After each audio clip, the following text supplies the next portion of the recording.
Chairman PCB ने कल क्या कहा, पाकिस्तान की प्लेइंग 11 और नेथन लायन अभी से तैयार हैं भारत के साथ दो दो हाथ करने के लिए। This is Najibul Hasnain honestly speaking. सबसे पहले इस वीडियो में हम बात करेंगे चेयरमैन पीसीबी मोहसिन नकवी साहब के हवाले से, जिन्होंने छोटा ही जवाब दिया लेकिन एटलीस्ट जवाब तो दिया भारत की चैंपियंस ट्रॉफी में पाकिस्तान आमद के हवाले से। उन्होंने क्या कहा इस वीडियो में मैं आपको बताऊंगा, लेकिन सबसे पहले आपको यह बताता चलूं कि कुछ दिनों पहले खबर आ रही थी कि पीसीबी ने अपने तमाम ओहदेदारान को स्ट्रिक्टली ये कहा हुआ है कि भारत की पाकिस्तान आमद के हवाले से कोई बात ना करें। इसीलिए जब भी कोई प्रेस कॉन्फ्रेंस भी होती थी तब भी आपको टॉपिक बता दिया जाता था कि इस हवाले से बात करेंगे तो सवालात इसी डायरेक्शन में रखें, और इंडिया वाले सवाल को ज़रा अवॉइड किया जा रहा था।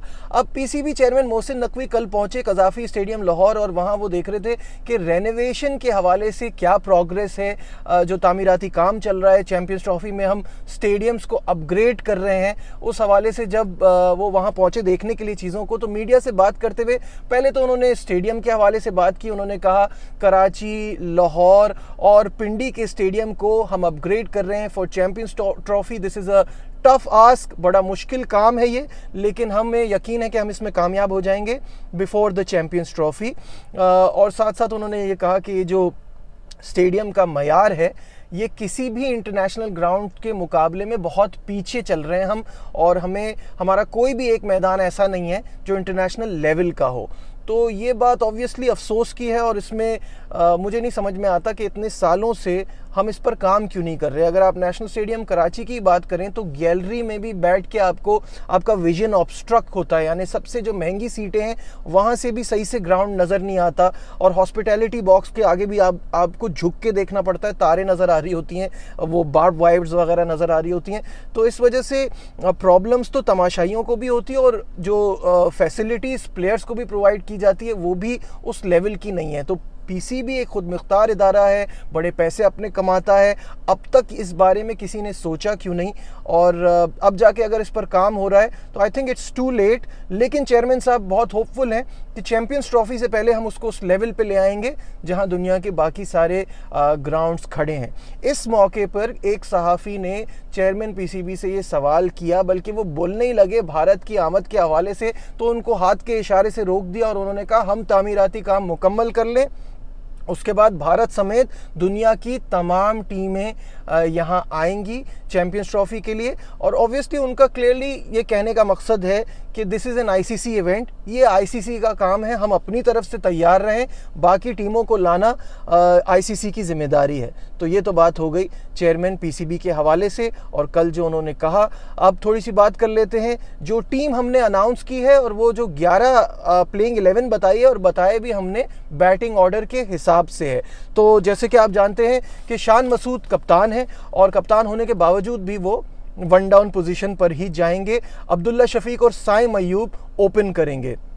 साइम अयूब बहुत लकी है मेरे हिसाब से कि उनको ये मौका मिल गया है दोबारा से, क्योंकि समझ नहीं आता साइम इन है और इमाम आउट हैं, जबकि परफॉर्मेंस वाइज देखा जाए तो कोई फ़र्क नहीं है। साइम का जो हम साइम को समझते हैं हमेशा से कि वो T20 स्पेशलिस्ट हैं, और वहाँ पे भी अभी तक वो अपने आप को प्रूव नहीं कर पाए हैं। उनको डेब्यू का मौका मिला था टेस्ट में ऑस्ट्रेलिया में, जहाँ पहली इनिंग में 0 किया था, दूसरी इनिंग में 33 किया था, इंटेंट नज़र आई थी। शायद ये मौका उनको इंटेंट की वजह से मिल रहा है, बट हम सबको पता है उनके अंदर टैलेंट है।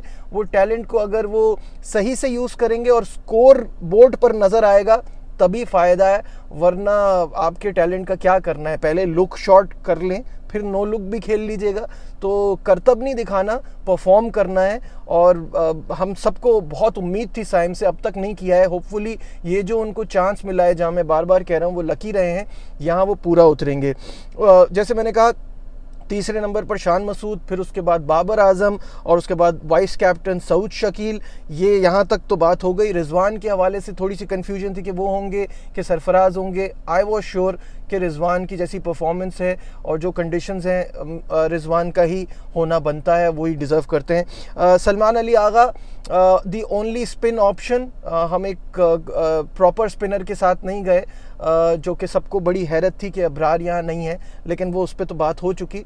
सलमान अली आगा यहाँ पे आ जाएंगे, फिर उसके बाद 4 पेसर्स, शाहीन शाह अफरीदी, नसीम शाह, खुरम शहजाद और मोहम्मद अली। इसमें सिर्फ मीर हमज़ा का सबको बहुत ज़्यादा हैरत हुई है कि मीर हमज़ा कंटिन्यूसली परफॉर्म कर रहे हैं, पता नहीं उनको क्यों इग्नोर किया जाता है। बट ये भी अगर फास्ट बॉलिंग देखी जाए तो बहुत अच्छी है, और पाकिस्तान जो है वो बहुत ज़्यादा फोकस कर रहा है अपनी पेस बैटरी पर। ओवरऑल देखें और कंपेयर करें विद बांग्लादेश तो बड़ी स्ट्रॉन्ग टीम है। मुझे यकीन है कि रिज़ल्ट में भी वो फ़र्क नज़र आएगा। अगर यहाँ भी हम फंसाते रहे तो फिर तो हमारा अल्लाह ही हाफिज़ है। यहाँ हमें डोमिनेट करना चाहिए और ये मैच बड़े अच्छे तरीके से जीतना चाहिए। आखिर में बात करते हैं नेथन लाइन के हवाले से। जो मैंने शुरू में कहा था कि नेथन लाइन जो है वो भारत के साथ 2-2 हाथ करने के लिए तैयार हैं। उसकी वजह ये है कि नेथन लाइन को एक चीज़ बहुत ज़्यादा चुभ रही है, और वो है बॉर्डर गवास्कर ट्रॉफ़ी में जो ऑस्ट्रेलिया की परफॉर्मेंस है। आखिरी बार जीते थे 2014 में। ये दुनिया की अगर मैं कहूँ क्रिकेट की हिस्ट्री की सबसे कामयाब टीम है, और पिछले 10 सालों से स्ट्रगल कर रही है बॉर्डर गवास्कर ट्रॉफ़ी में, तो ये गलत नहीं होगा। इस बार एक इंटरव्यू में नेथन लाइन ने कहा है कि इनफ इज़ इनफ। अब हम जो है वो we are ready to turn the tables, और इस बार चाहे इंडिया कितनी भी अच्छी टीम हो, जीत हमारी होगी।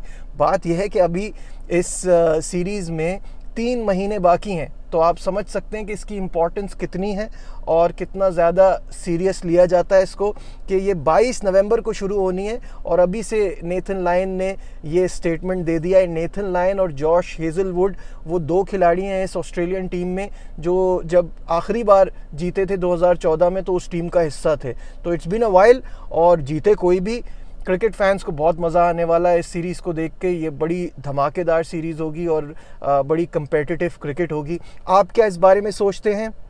ज़रूर कमेंट्स में बताइएगा। लाइक, शेयर, सब्सक्राइब देखते रहिए Najibul Hasnain honestly speaking. Bye.